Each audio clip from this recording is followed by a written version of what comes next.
We're here in Portland with the Nissan Formula E team for the US leg of the Formula E World Championship. Why are we here as we cover mostly consumer stuff? Well, a lot of what Nissan is working on in motorsports is directly impacting the EVs that you drive today, and most likely the EVs that you're driving in the future, including GTR.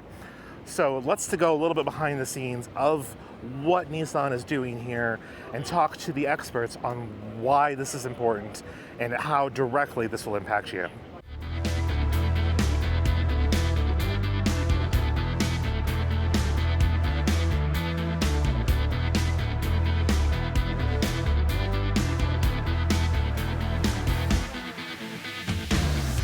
We feel for you to further understand the importance of Nissan's involvement in Formula E, we're going to share with you two separate interviews from the weekend. The first is with Tommaso Volpe, Managing Director and Team Principal for the Nissan Formula E team.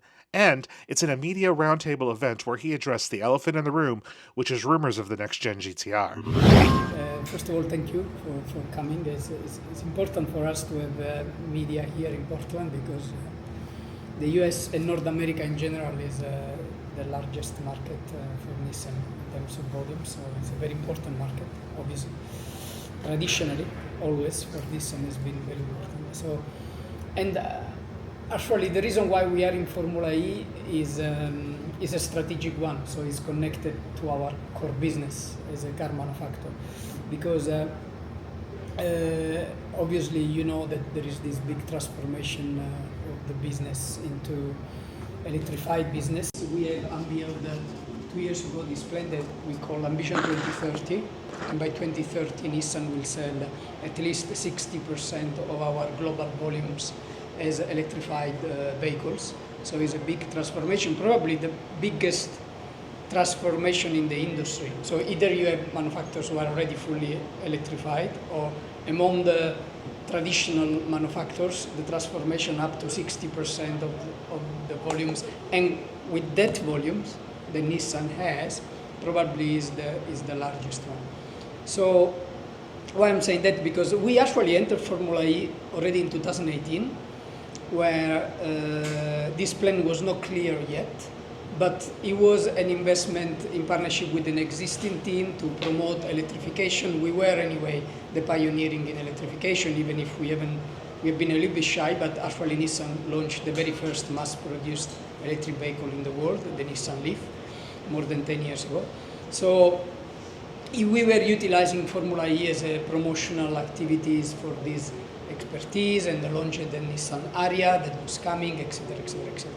But then after 2 years we were in the sport, we unveiled this plan, the Ambition 2030, so electrification became even more crucial for Nissan. And this one step of a more generic and strategic plan to make mobility sustainable.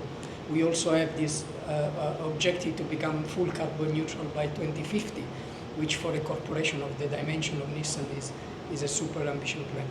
So in this context, we were already in Formula E, and we discussed at the board level, of course, if that at that point Formula E could become a strategic project to promote Ambition 2030. So we decided to do so, and then we decided to buy the operations. So what it was a partnership until the end of Generation 2, so 4 seasons where we were in Formula E before. Then it became a full-on Nissan project. So 2 years ago we bought the team, and it was not Nissan Idams anymore. We called it, as it's called now, Nissan Formula E team, and we are committed up to 2030. So exactly with the same time frame of the Ambition 2030 plan. So this is the second season as Nissan owner of the team. We have transformed the team, we changed the leadership, we changed the factory as well. We just moved 6 months ago to a brand new workshop. And so we are in the middle of the transformation of the team. The first season as Nissan, we arrived 7th. This season we are 3rd in the championship. So, and the plan is from next season onwards to fight to win the championship.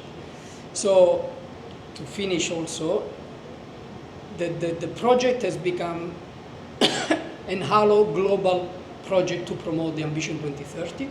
but it also gives the opportunity to generate additional R&D to actually have an influence as well on the electric vehicles in the future. Because there are some areas of the sport in the car development where we can actually learn how to improve our electric vehicles for the future. And because we will have to sell a lot of them in the future, is a test bed also to find new solutions to design gearbox, motors, etc., in the future for Nissan. So it is really at the core of this strategic transformation of the business. Of course, it's a halo project, but is becoming more and more interesting for us to leverage from the marketing and R&D perspective. So we are really in the middle of the process. Can I ask you a question that it's quite Sorry. point? I have two questions actually. Poignant one. There's this famous quote that came out of Formula E and Nissan in the last couple of years, which was this was being used as a test bed for the next GTR. Tell me about it. This you added. Well, I got this question very often.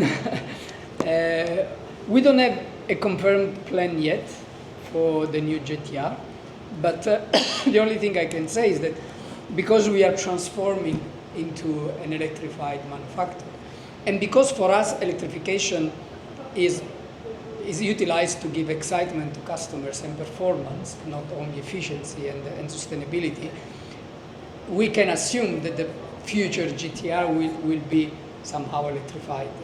But there is no plan confirmed yet. We have a concept that we unveiled a few months ago that vaguely resembles. So there's some sort of testing going on, but no confirmed plan. No confirmed. The second question is more of a personal question. What keeps you up at night? Well, melatonin. No, actually, I'm a little jet lagged. Sorry for that. Well, I think this project is super exciting and it's very challenging, but it doesn't happen very often that a motorsport project is so close to a corporate strategic objective of a corporation like as big as Nissan. And of course you have brands like Ferrari where motorsport is in their DNA, or McLaren, etc. But in a big volume manufacturer, having motorsport so close to a strategic objective is very rare.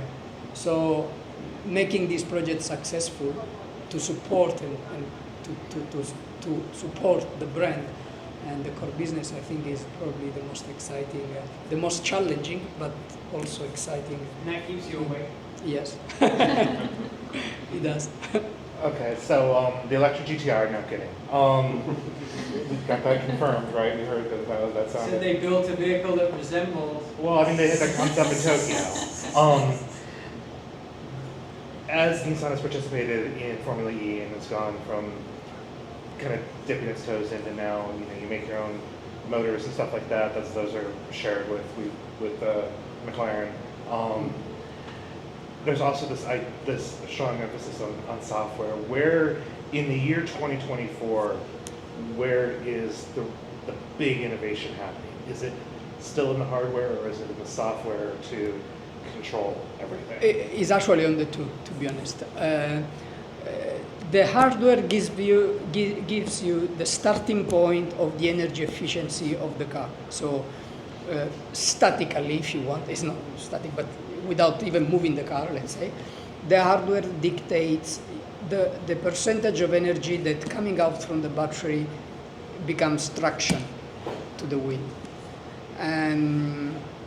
And this is something that once you develop the hardware, which we use for 2 years, for 2 seasons, and you cannot change it for 2 years, is done, is your starting point. Then all the control systems, so all the software, in a way dictate, first of all, the strategy during the race, how you use the energy, the proportion of how much you deploy the energy and how much you regenerate energy in every single moment of the race. But also it gives you, if you want, the overall vehicle efficiency, because you can have a specific energy efficiency in the powertrain But then the balance of the car, the how can I say, on a specific circuit, the moments where you want to push more for performance or more for regeneration over the whatever number of laps you have, 26, 28. This tells you and gives you the optimization of the overall vehicle efficiency in the dynamics, how you use it dynamically, the car. Right. So these two things are equally important. What I can say is that this season our performance is way better than last year, but the hardware is the same. So for sure, in the last 12 months, where we invested the most was on the software. So we have new tools, a new energy management software, which is much more sophisticated. So it goes more in details on analyzing race after race due to the circumstances you have with tires, temperature, battery temperature, etc., etc. It gives you more sophistication when you have to decide if this 1% additional energy that I can use in this lap is giving me more performance overall in the race than the same percentage utilized more 3 laps later, just to make it in a simplistic way. Sure. So this is a tool that we changed completely. Other tools in the simulation of the race are more sophisticated. So definitely our improvement in the last 12 months, when you look at the car, is coming from the software. Then we improve the team as well as the organization. Well, of course. And then speaking of that GTR, because we're talking about their software, things that have been learned in Formula E have, especially around like thermal management stuff, is stuff that is appearing now in software updates in Nissan's production cars. They believe in an area, at least some concepts. If I could ask at a real basic consumer, not knowing anything sort of level, if they look at the software, hardware, thermal management of like an Aria, and then they look at what you folks are doing in Formula E, is it significantly more advanced? Is it like a Game Boy to a supercomputer, or are there a decent amount of similarities? Like, is it really far off in the future what you guys are doing here, or is it really closer to the street car than maybe they would think? Very good question. So first of all, as Nissan, we started more with the process which is road to track. So the track to road is happening more in the next years. So to be very precise, the gearbox that we are using next season, when we can change the hardware, has been developed using some solutions suggested by our R&D department in Japan to maximize efficiency in the gearbox. And actually next year we will improve our energy efficiency, so the one coming from the hardware, mainly due to the improvement in the gearbox, more than motor and inverter. So at the moment we are more improving Formula E from our knowledge on electric vehicles, and in the future we plan to do the opposite. Now, if we take a picture of where we are with the electric vehicles and Formula E, the energy efficiency of the hardware in Formula E is way higher than normal vehicles. We cannot disclose the percentage, but is higher than 95% by a factor. Okay. So imagine if you take 1 kilowatt from the battery, more than 95% of this is transformed in pure traction. Only 3, 4, 5% is transformed in noise and heat. Imagine this. Yeah. So this is much more than in a normal electric vehicle. But this is due also because you don't have the same budget, obviously. So you're allowed to use different materials, and probably even more than that, you don't have to have a powertrain which is reliable for 1 million kilometers. Our powertrains can last 20,000, 40,000 kilometers, then you dispose them. So you focus more on performance and efficiency and less on reliability. But you can, as we did actually for the gearbox on the other way, you learn a lot, and these materials cascading like carbon fiber. Yeah. Years ago it was utilized only in motorsport, and then step by step you can cascading the use of materials and things, the layer of motors, the layers, the thinness of the layers of motors here are very thin. And typically in automotive they are thicker because it's not as expensive to develop the. But these, with the scale economies and tooling, etc., will follow also in the core business. So it's going there as well. On the software side, is even more direct the exchange of technical learnings, because software is just software. But the software is the brain of an electric vehicle, the control unit, and how sophisticated is the control unit. So on that area, we are very close actually. At the point that the Generation 2 car had some coding coming from the Leaf. Imagine. So on the software side, is actually probably very, very similar. There is only one difference. Both software try to be as sophisticated as possible in the energy management, the efficiency, etc., etc. In electric vehicles, obviously, you look at the comfort as well as something to achieve with the control systems, which obviously we don't care too much. Even if, it's too complex to explain, but in a way, comfort is important as well in motorsport. The difference is that, of course, in motorsport, you find the software is open. You can change it all the time and resetting all the time. Whilst in electric vehicle, once you sell the car, you can do a different setting. Like in Aria, you have different setting if you want to be more sporty in the drive, more comfortable, blah, blah, blah. But also there are some areas where we are investing in auto-learning software. Even if the car is sold and is out there, it will auto-learn from the way it's driven by customers. During the race, we also sat down one-on-one with Vinay Shahani, Nissan's new head of U.S. marketing and sales, to talk about how Formula E directly helps Nissan sell current and future EVs, especially when not many EV manufacturers participate in the series. Vinay, what is your role? How would you describe your role back at Nissan? Thanks, Chad. I would say in the simplest terms, my role is allows me to oversee sales and marketing for both the Nissan and Infiniti brands in the U.S. It's a brand, both brands that I love. I feel like I've got the dream job. Worked at the company for 10 years. I left for 10 years and then just recently came back in January of this year to take on this role. So there may be people, I'm not saying my viewers, but there may be people that view sales and marketing as an essential part of the business, but maybe devoid more of the enthusiasm or of the enthusiasts. I don't want to say bean counters, those are the accountants, but I've run into more than one marketing person that has killed a fun idea because, it doesn't fit for the brand or things like that.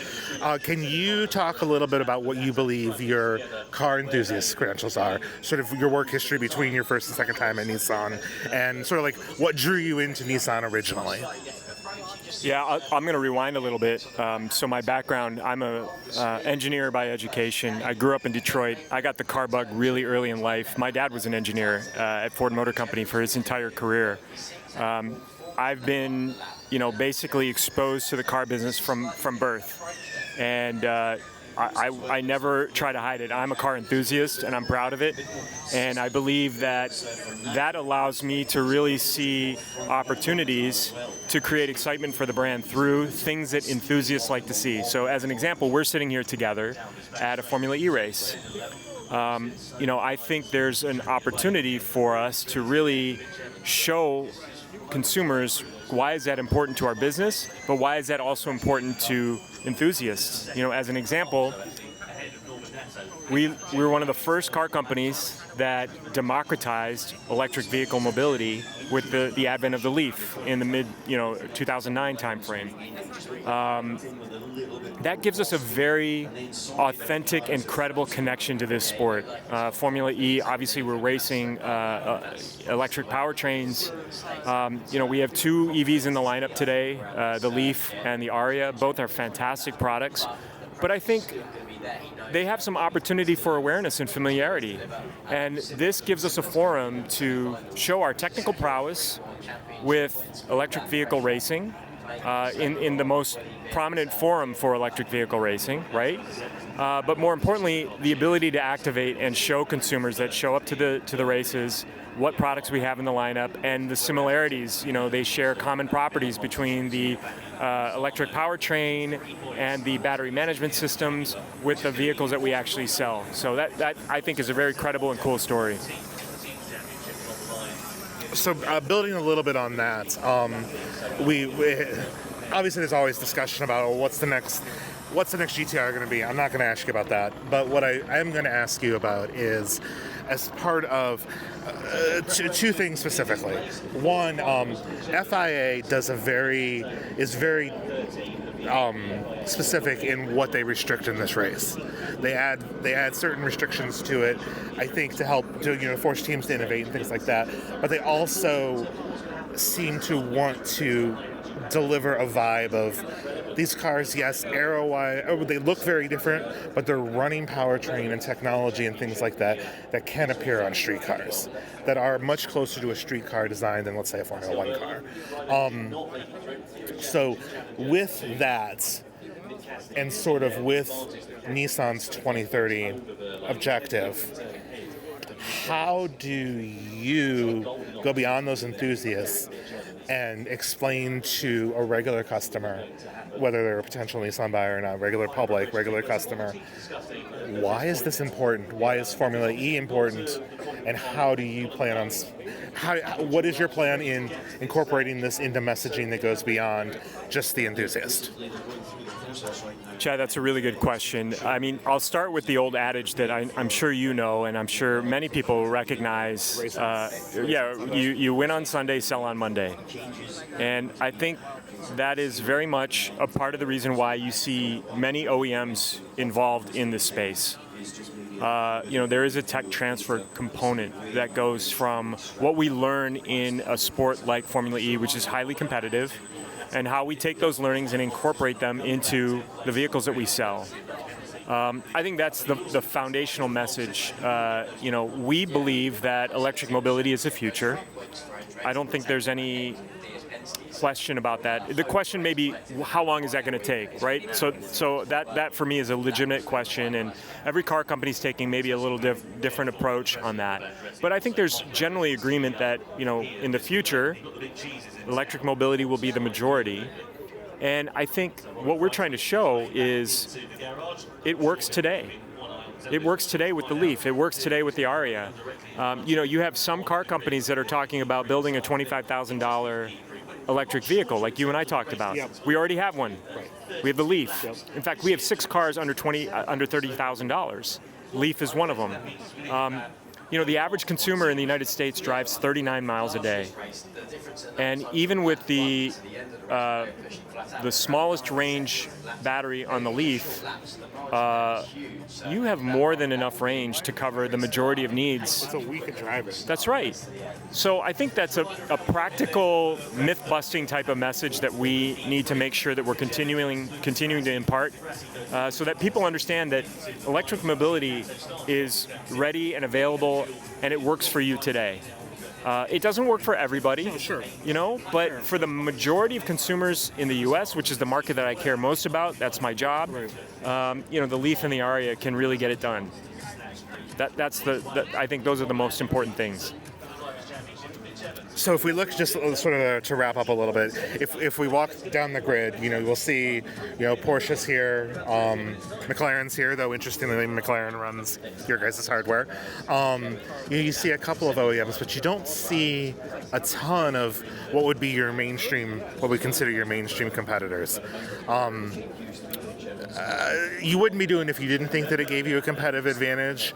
But can you speak just maybe a bit more to why you feel Formula E is such an important element to what you do, to what your job is, other than just it's cool, because it is cool?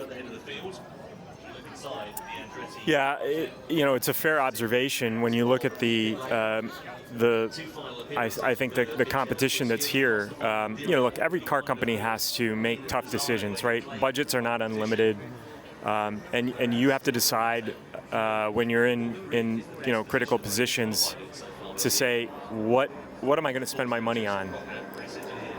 We see an alignment between where we're going with the future of the company to reduce our carbon footprint and to reduce emissions.